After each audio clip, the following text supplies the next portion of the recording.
the Syrian army is making fresh gains in the north and the south of the country. It has now forced out Daesh terrorists from yet another village in Aleppo province. Troops took control of Ain al-Hanash village in the eastern side of Aleppo after they targeted all ISIL hideouts in the area. The forces conducted mop-up operations across the village to dismantle explosive devices and landmines. In the southern Daraa province, the army, backed by Russian air cover, has announced the full liberation of the strategic town of Sheikh Maskin. The liberation comes after weeks of fierce fighting against foreign-backed terrorists. Sheikh Maskin lies at a crossroad linking Saweda, Quneitra, and Damascus to the city of Daraa. Our correspondent Muhammad Ali has an update.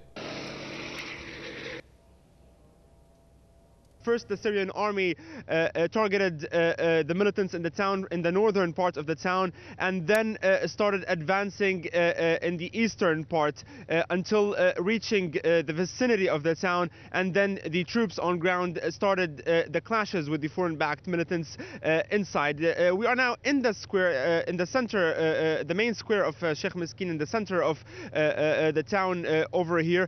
Just behind me, you can see the amount of destruction over here, which proves and indicates to the ferocious on the clashes started when the Syrian army first started attacking this town, the militants over here, on the 28th of December. The Syrian army is in full control of Sheikh Maskin, 22 kilometers north of Daraa. The Syrian army has killed 209 militants who are affiliated to various kinds of militant groups, particularly the Qaeda-linked Al-Nusra Front and also some Free Syrian Army brigades. All of those militant groups have been fighting over here. They were completely defeated, and the Syrian army says that tens of vehicles, machine gun-equipped vehicles, and some of the armored vehicles that they were also using, those militants over here, were also destroyed. Now, the strategic importance of liberating this town is that it is actually a center point between several militant-held towns in this area, in the northern countryside of Daraa. Let's talk about this with Max Igan, is a radio host and political commentator who joins us from Peru. Well, Max Igan, you're looking at some of the gains that have been made as evidence in that particular report there, with our correspondent giving us an update on that. What's interesting about this is that for the past month, if not longer, there's been some major gains being made by the Syrian army, along with obviously the Russians and their air power. And you have these talks coming up Friday to be transpired for 6 months.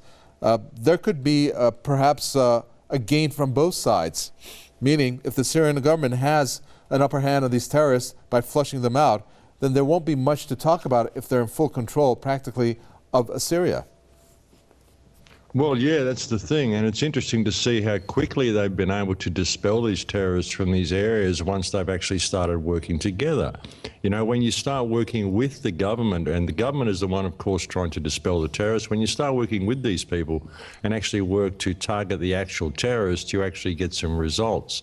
You know, we haven't seen any results like this coming from the West at all.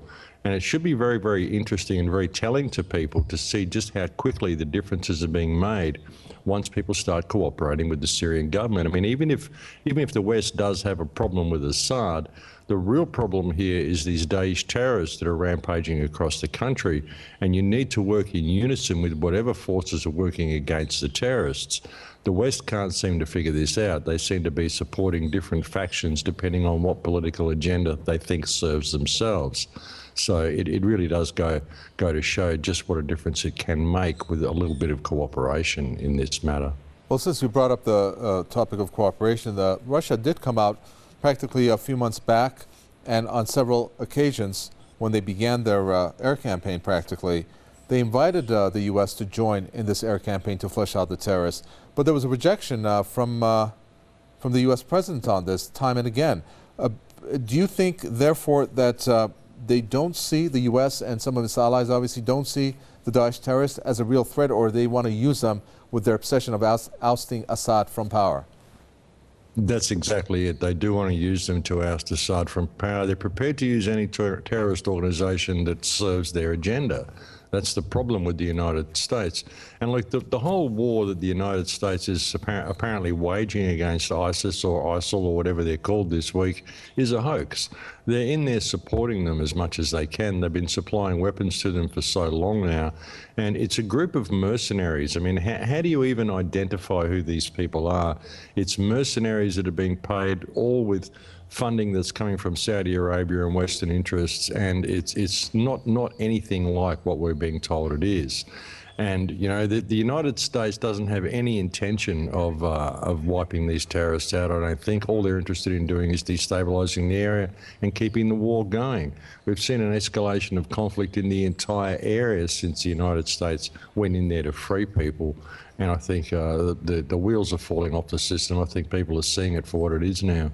Thank you for that. We appreciate it. From Peru, Max Igan, radio host and political commentator.